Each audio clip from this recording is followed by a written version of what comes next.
we've had 16 celebrities battling it out to win the MasterChef crown. There's massive pressure. This is worse than A-levels. Only the best are left. Now the competition really begins. I'd love to get to the final. I would almost feel I'd failed if I didn't. I'm really happy to be here, but I want more now.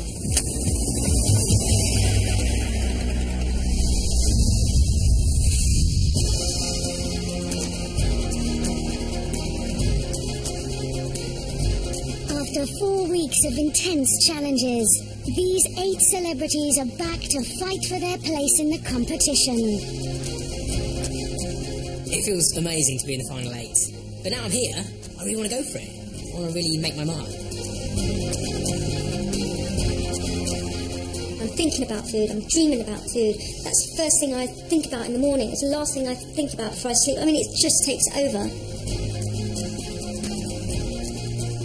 They do say, okay, it's not about winning, it's about taking part. No, it's about winning.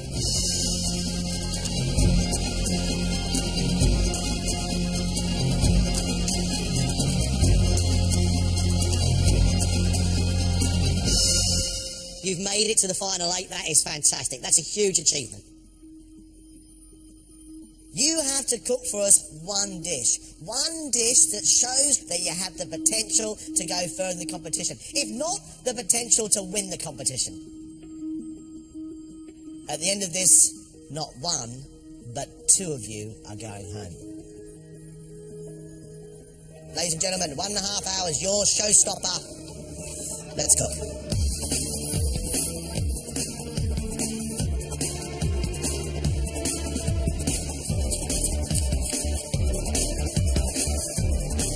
I'm loving being a part of MasterChef. I just want to make sure I keep going, keep doing a good job and staying for as long as I can.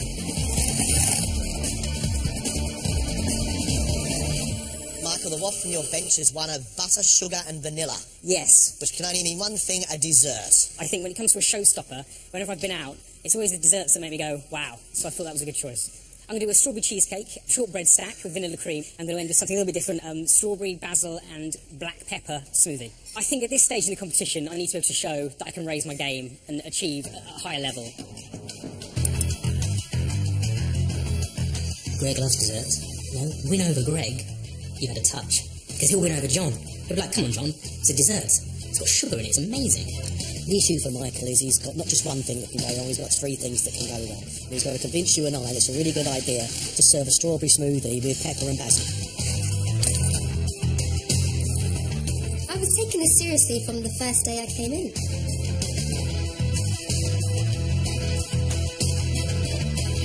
This one plate, I think, is very important not to try and throw too many things at it, nothing too intricate. I want to just get through. I'm cooking herb encrusted rack of lamb with red wine and ruby port jus. How does it feel to be back here cooking? It's fantastic, but I can just feel the pressure now after sort of meeting all these new people. I don't know what my competition is, so it's a bit scary. Javine is promising us a classic dish, a restaurant-style dish. Every single element of that dish has got to be beautiful for the dish to succeed. Guys, half an hour's gone. I think the competition's gone really well so far. So I'm feeling quite confident. This is a step beyond anything that I've really done before. And if it does work and I pull it off, it should secure me going through. What are you going to cook for us? Venison with a celeriac puree, wild mushrooms served in a potato basket, and a beetroot and pork jus. We know that you sometimes get nervous. Yeah. How are you feeling today? I'm calming down now because I've made it this far and I'm really surprised. So there must be something, and if I can harness that, you know, that will be what carries me through.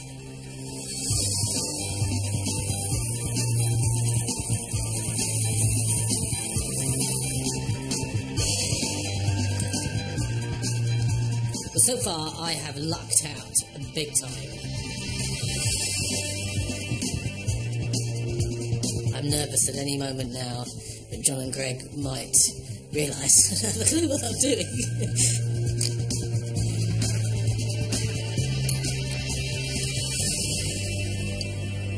Jamie, what trump card are you going to play today? I've got some red mullets and some langoustines, which I'm going to do with a shellfish bisque and some saffron fondant potatoes and some green beans. You have thrown into that sauce for one dish a whole lobster tail, 2 lobster claws, the shells of 2 or 4 langoustines. I mean, that is going to have to be simply stunning, isn't it? That should be the best shellfish bisque you have ever tasted. Jamie needs a good balancing act here, John, because his dish could be opulent and succulent, but it's rich. You're halfway. It means you've got 45 minutes left.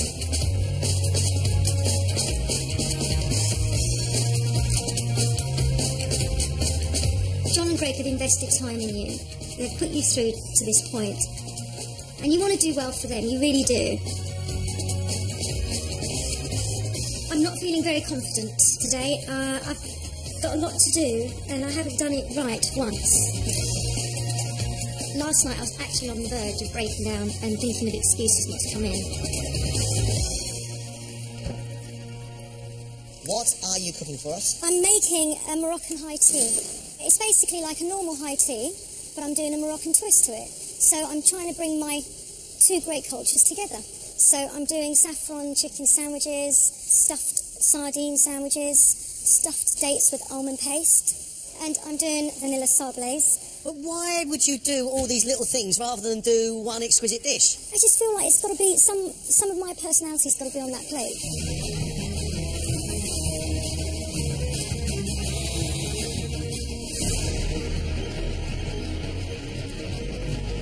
If I won this competition, it would be astonishing. I don't know if John and Greg are going to think this dish difficult enough to warrant staying in the competition. It's difficult enough for me, but it might not be enough for them.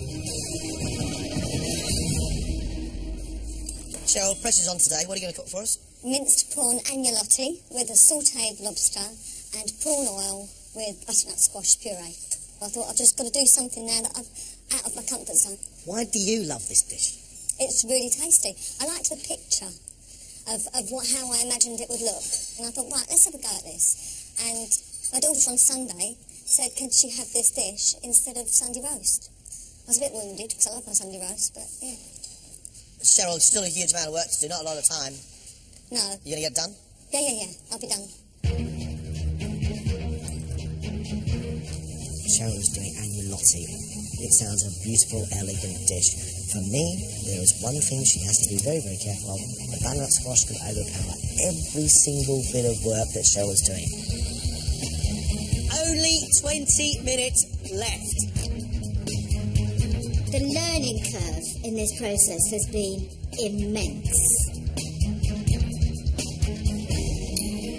Today, I'm going for broke. A madness has descended, and I'm going to attempt a shaped tuile biscuit. I've even made my own template out of an ice cream tub.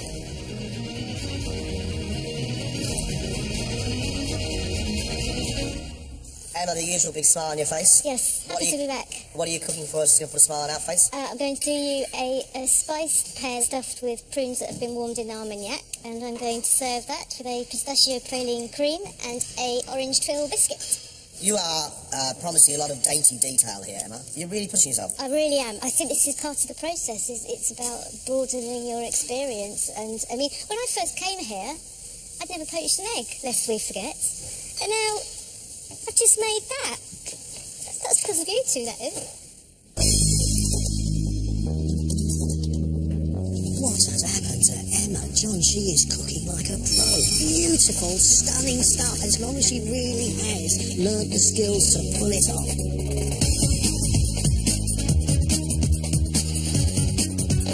Only 15 minutes left now, please.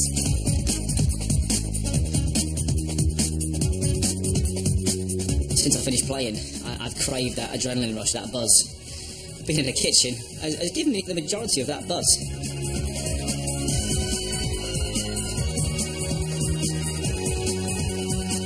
I know what I can produce if I do it right, get everything spot on, then it will look good, should taste pretty good, and hopefully that'll be enough. I'm doing pan-fried pigeon breast on a bubbling sweet frosty with a muscadet sauce and a fig tartane. So what's the sweet corn for? Sorry, this is the sweet corn velouté, just on the other side, to go with the... Danny, you're going for sweet and savoury on the same plate. Exciting stuff if you get it right. If I get it right. If I try everything and it works, I think it will be great. If it goes wrong, then I'll be seeing you guys on the telly. You have got just 10 minutes to make this dish perfect.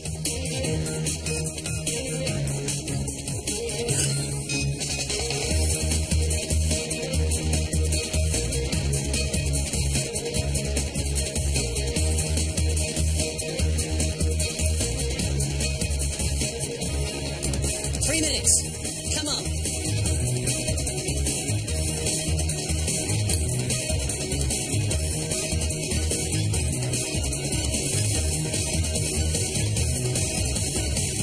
That's it, your time's up. Stop.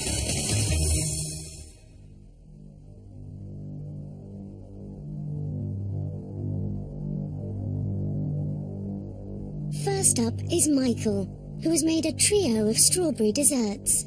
A shortbread biscuit stack with vanilla cream, a basil and black pepper smoothie, and a cheesecake with strawberry coulis.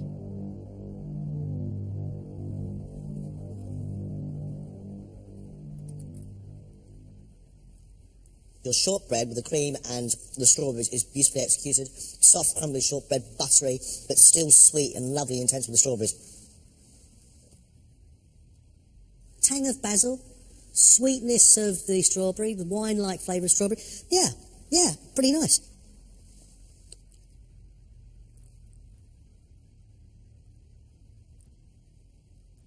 Your cheesecake, the base is beautiful, your coulis is wonderful, but the underlying flavour in there is way too much vanilla essence. And that vanilla essence is now making it taste like soup. 2 out of 3 ain't bad. It could have gone better. Your cheesecake tastes like soap. I'm guessing that's not good, is it?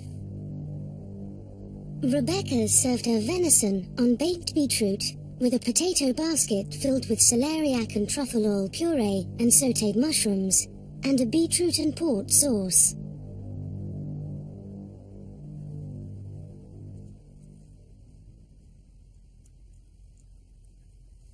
I like your smooth celeriac puree, rich with that truffle oil going well with the mushrooms on top. And the crispy potato basket adds that texture. But for me, that sweet beetroot is overpowering the venison completely.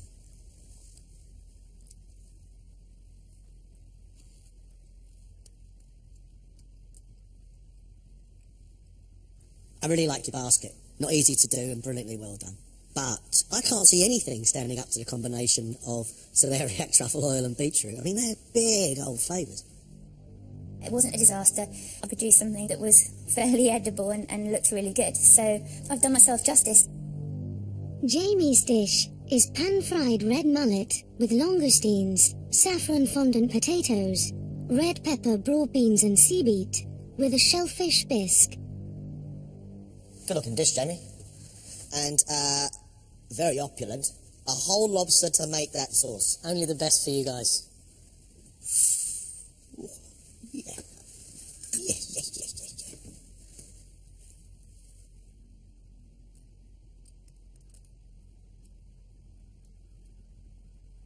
Your sauce, your mullet and your langoustine explode into your mouth and just fill you with sunshine. And I really like the greens.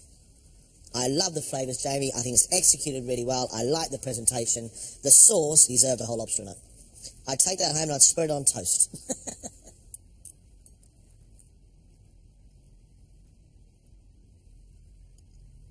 Fish is cooked really nicely. But the power and the sweetness of that sauce is incredible. Restaurant standard, Jamie. That's superb. I'm really thrilled. That's given my confidence a real boost. Emma's poached pear has been spiced with vanilla, cinnamon and ginger, stuffed with Armagnac-soaked prunes, and accompanied by a quenelle of vanilla cream, topped with crushed pistachio praline, a praline disc, and an orange tuile. Your presentation suggests to me that you are taking this competition really seriously. I think it's stunning. Thank you.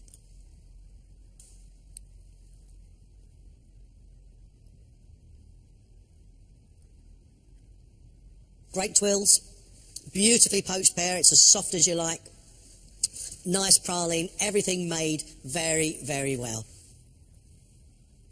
Your pear, rich with vanilla, a taint of lemon and orange, the sweetness of the orange tuile with that really lovely bitter but sweet cream and the pistachio nuts, I think is absolutely beautiful. You've got something special, always knew you did, and today for me you proved it. Brilliant. Thank you very much, John.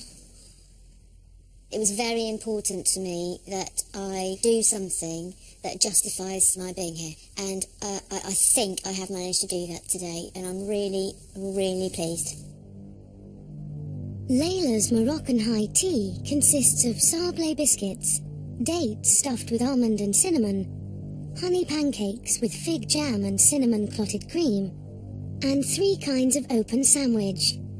Saffron chicken and onion on one, cucumber with an orange water, sugar and lemon dressing on the second, and spiced sardines topped with quail eggs on the third.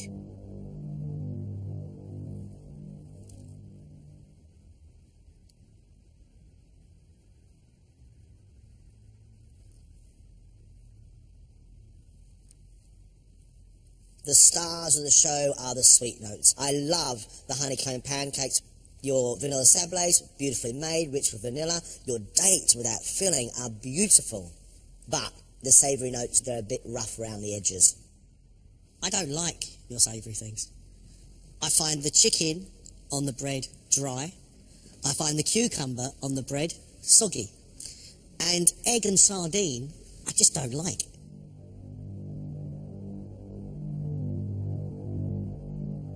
If I'm, fortunate enough to go through to the next round, I'll know not to make the same mistakes.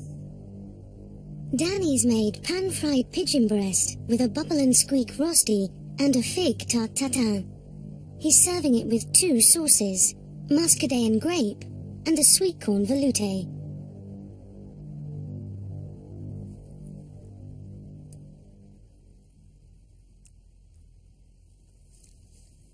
I like the individual presentation. I like the austerity of the dish. I like the absolute precision of the dish. The fact that those sauces of yours shine the way they do shows somebody who has practiced and is very accomplished. But for me, there are so many sweet and sticky things on that plate, I can't taste the beauty of the pigeon.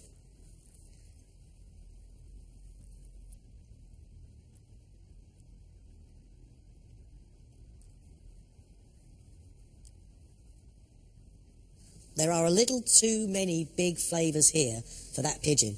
But, I mean, it's executed brilliantly. It was worth pushing yourself. It's not perfect, but it's very impressive. I was pleased. Maybe tried a little bit too hard. But, I wasn't prepared to risk going home from not doing enough.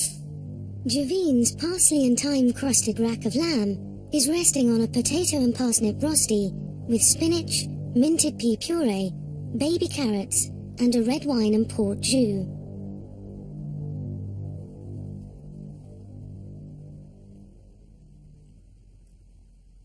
Lovely textures. The lamb is really soft. The rosti has still got a little bit of firmness to it as well. The spinach is lovely and slippery. Great touch.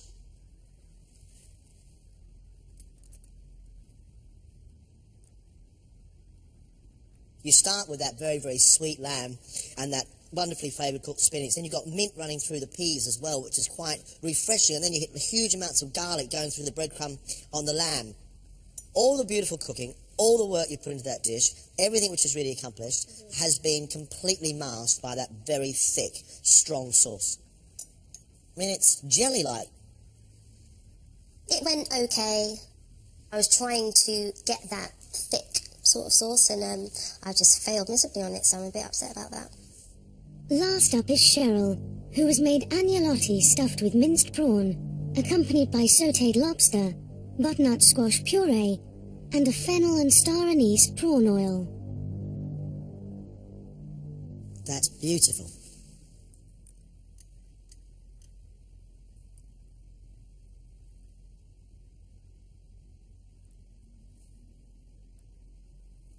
The lobster has perfect texture. The pasta is light. Your puree is just as smooth as silk. It's just great. The strength as well in that oil. I was worried about the sweetness of the puree. Actually, it's a fine match. A fine match. You should be really proud of yourself. I so am. I didn't expect this. Have you not eaten for a while?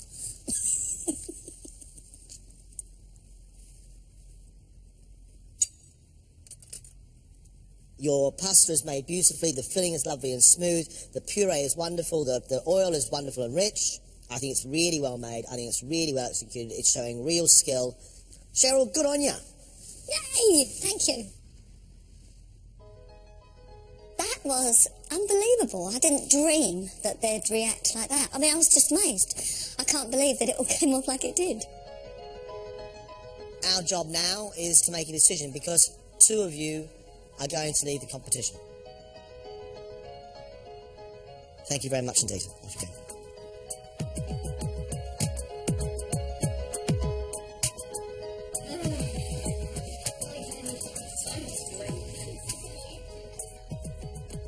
It has to be said, our 8 celebs have really stepped up to the mark. Loads of skill on display, inventiveness, individual cookery styles. I think some of the cooking in here is truly impressive.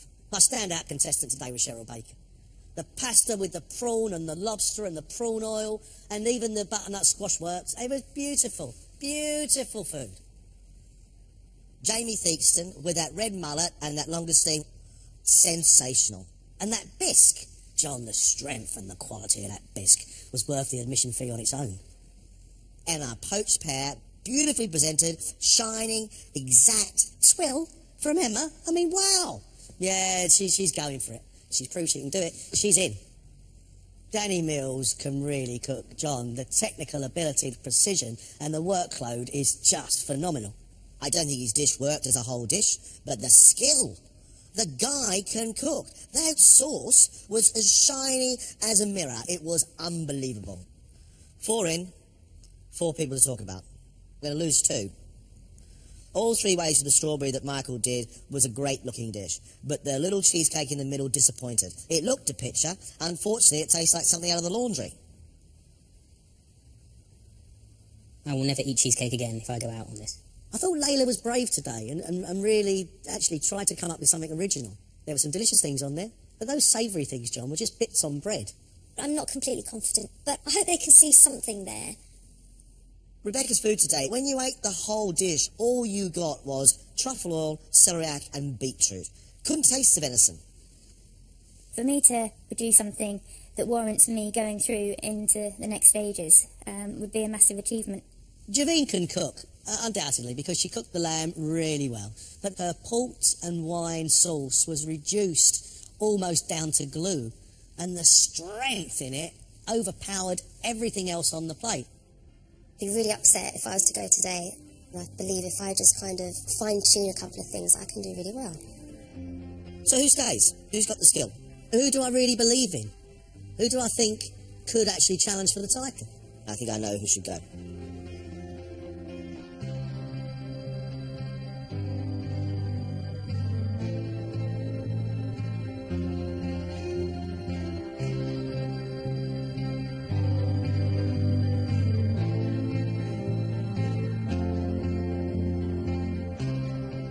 Got to thank you for the hard work and pushing yourselves. There's no one here in front of me who's not up for it and who hasn't worked really hard. But we have made a decision. The 2 celebrities leaving us are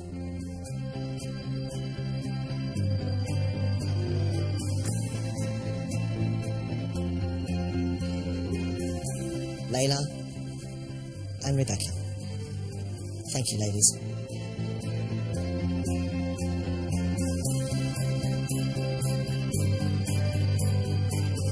I'm upset that I have to leave because I was really enjoying it and I did feel like there was lots to learn. It would have been nice to go further, but everyone's meal was fantastic.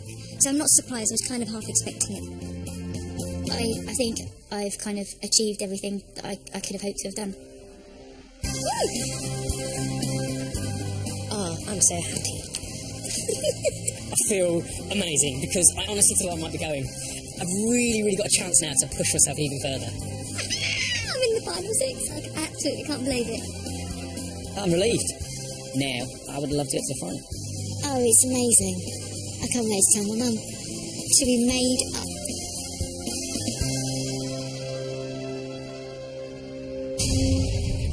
Tomorrow night, in their quest to become celebrity MasterChef, these 6 face a challenge that has them all at sea. If I drop this, I'm literally going to punch myself in the face. There's loads to do. I don't even know if we can do it. Speed it up or we're going to fail. It's getting warm in here. Oven? I'm in a bit of a rush. You just don't know what you're doing. Which I don't really. It's the calm before the storm, this.